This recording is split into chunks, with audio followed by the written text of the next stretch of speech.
எல்லாம் வல்ல இறைவனை வணங்கி மகிழ்கிறேன்.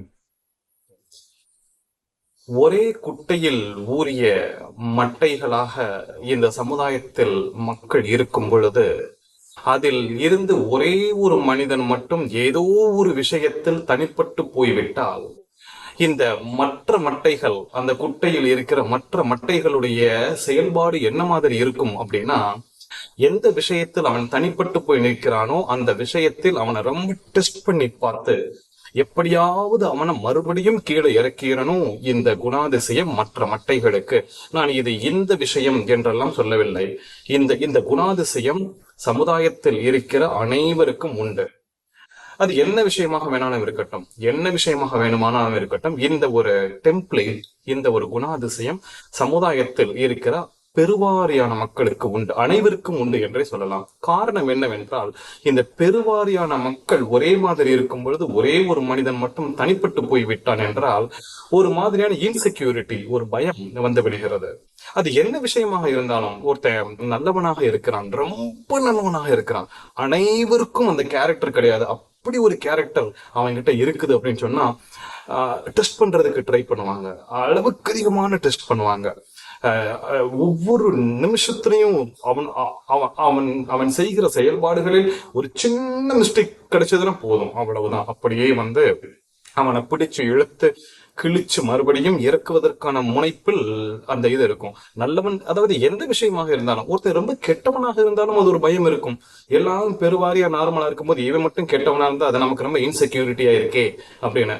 எந்த விஷயமாக இருந்தாலும் ரொம்ப நல்லவனாக, ரொம்ப கெட்டவனாக, ரொம்ப ஆன்மீகவாதியாக, இல்லைன்னா ரொம்ப அறிவாளியாக, நீங்க ஒரு இன்டர்நேஷனல் கான்ஃபரன்ஸ்ல போயிட்டு உங்களோட பேப்பரை நீங்க பிரசன்ட் பண்ணுங்க.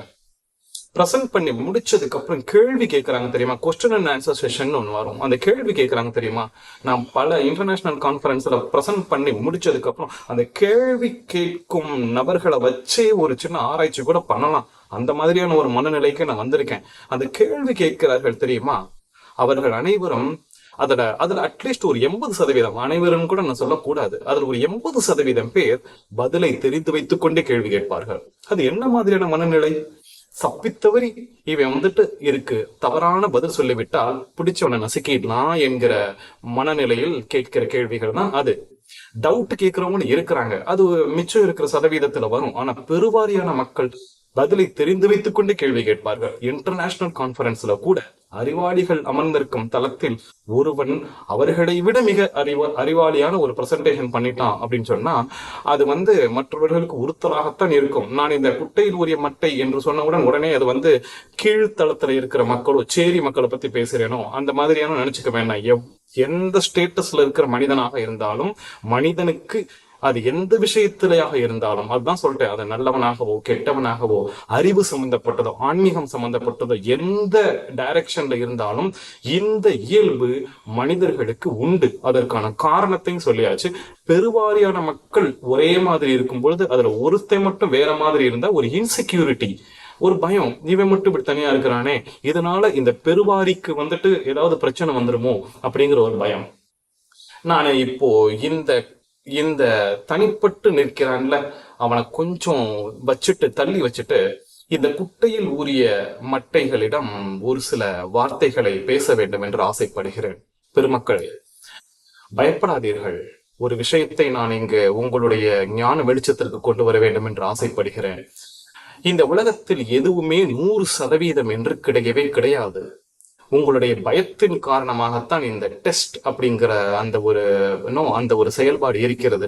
இந்த உலகத்தில் 100% என்று எதுவுமே கிடையாது. இதை முதலில் புரிந்து கொள்ளுங்கள். 100% நல்லவன் என்று எவனையாவது நீங்கள் கொண்டு வந்து இன்னைக்குன்னு இல்லை, 1000 1,00,000 வருஷத்திற்கு முன்பாக வாழ்ந்த நம்முடைய வரலாறில் இருக்கிற யாரையாவது ஒருத்தரையாவது நீங்க காட்டிருங்க, இவன் 100% நல்லவன் என்று.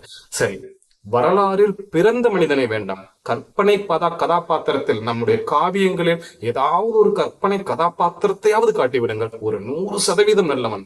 இது கற்பனையில தான் படைக்கப்பட்ட பாத்திரம், ஆனால் இந்த பாத்திரம் 100% நல்ல பாத்திரம் என்று ஏதாவது அப்படியாவது காட்டிவிடுங்கள்.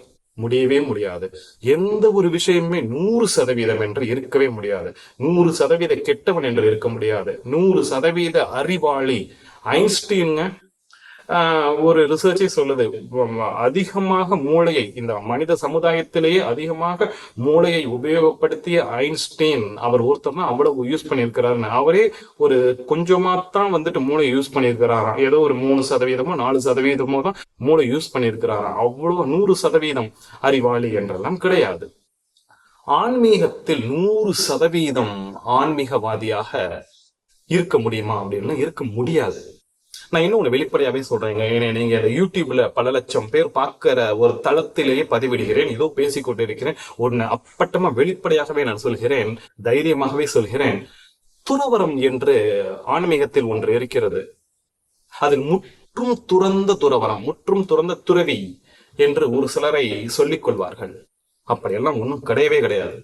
நான் சாதாரண துறவிகளை கூட நான் சொல்லவில்லை. நிறைய பேர் வந்துட்டு இந்த ஆன்மீகத்துல பூச்சாண்டி வேஷம் போட்டுட்டு இருக்காங்க. நிறைய பேர் பூச்சாண்டி வேஷம் போட்டுட்டு இருக்கிறாங்க. நான் அவங்கள பத்தி கூட நான் சொல்லல.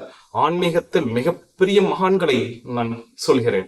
அவர்களை கூட முற்றும் துறந்த துறவி என்று சொல்லிவிட முடியாது.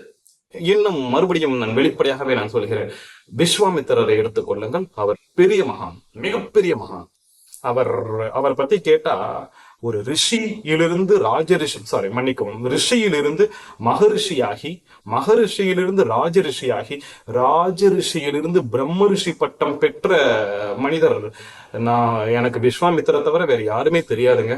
பிரம்ம ரிஷி பட்டம் பெற்றவர் விஸ்வாமித்திரர். அந்த விஸ்வாமித்திரருக்கு எவ்வளவு மைனஸ் பாயிண்ட் இருந்தது அப்படிங்கறதெல்லாம் படிச்சு பார்த்தா தான் தெரியும். அவர் 99% இல்லைங்க, அவர் 80, 70, 60% தாங்க வர முடியும் துறவரம் அப்படிங்கிற விஷயத்துல. விஸ்வாமித்திரலாம் ரொம்ப அவர் ஃபெயில் ஆகி அவரே ஒத்துக்குருவார் அவருடைய தோல்வியை, அவருடைய இயலாமையை. ரொம்ப எனக்கு ஒரு பிடித்த ஒரு மகான் என்றால் விஸ்வாமித்திரர். கடுமையான மனிதர், கடுமையான துறவி, எல்லாம் உண்டு. அவருடைய பலவீனங்களும் உண்டு, அதையெல்லாம் கடந்து வந்தவர். இன்னும் வெளிப்படையாக சொல்கிறேன், இயேசு பெருமானும் அவர் முற்றும் துறந்தவரா? அல்ல. ஏங்க, துறவரம் என்பதை உலகிற்கு பறைசாற்றிய ஒரு மிகப்பெரிய மகான். நான் வழிபடுகிற என்னை வழிபடாதீங்கன்னு சொன்னாரு, ஆனால் நான் வழிபடுகிற ஒரு மிகப்பெரிய மகான் புத்தர். துறவரத்தை உலகிற்கு டெபினிஷன் போட்டு கொடுத்த அந்த புத்தர்.